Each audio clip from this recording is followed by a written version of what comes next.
to the Kent Lapp Podcast. You mentioned, though, that Austin defunded at a greater rate than, did you say at a greater rate than any other city in the country? I would welcome a fact check on this because... Can you Google something, Andrew? I'm just curious. It made national news because it was such a very deep cut.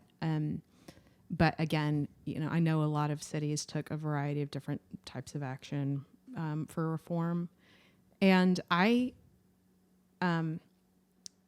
would be really hesitant. And of course, I'm not going to say that every cop, in every police department is totally, morally, without reproach. Of course. But another one of the ironies about that cut was that one of the budget items that was cut was the next 3 classes, like scheduled cadet classes that were supposed to be, come on to the Austin Police Department. The one that was supposed to start in September. I want to say that this cut was made like end of July. They canceled that cadet class that was supposed to start in September, and it was the first cadet class in the history of the Austin Police Department that was majority non-white. Wow. And it was the most diverse class of police cadets that the city of Austin had ever recruited. It's so ironic. Yeah. So, and again, I know that it was, a complex issue, and it was my perspective is it was a lot of well-intentioned people. Mm-hmm. Well, possibly the most charitable interpretation that you could give it was that it was a lot of well-intentioned people that were responding to real, problems that exist in our city. But it was very political. Mm-hmm. And I also don't want to kind of demur from mentioning the fact that a portion of that, many of the budget cuts were not just cuts to the police, but they were rerouting of funding to handle some of the issues that police have traditionally handled to other services. So it was reallocation to a large extent. Mm-hmm.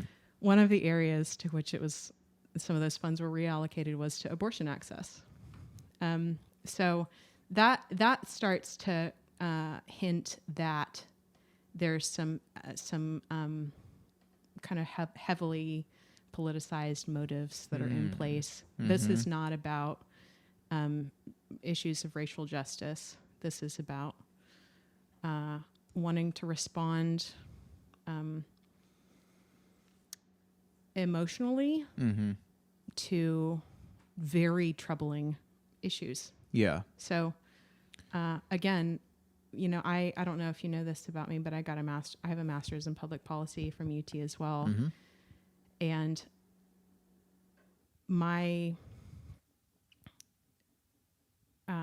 objective, in engagement with public policy, although I'm not working in the field right now, is just about, let's ensure that the policies that you're favoring or promoting are actually ones that solve the issue that you're hoping to address. And that takes a little bit of detachment from emotion and from outrage. So, so far, I'm still waiting for the phone call from the Austin City Council for my opinion on how to solve all of these complex problems. They haven't, my phone hasn't rang yet. But it is frustrating, as somebody who came back to Austin recently, to see some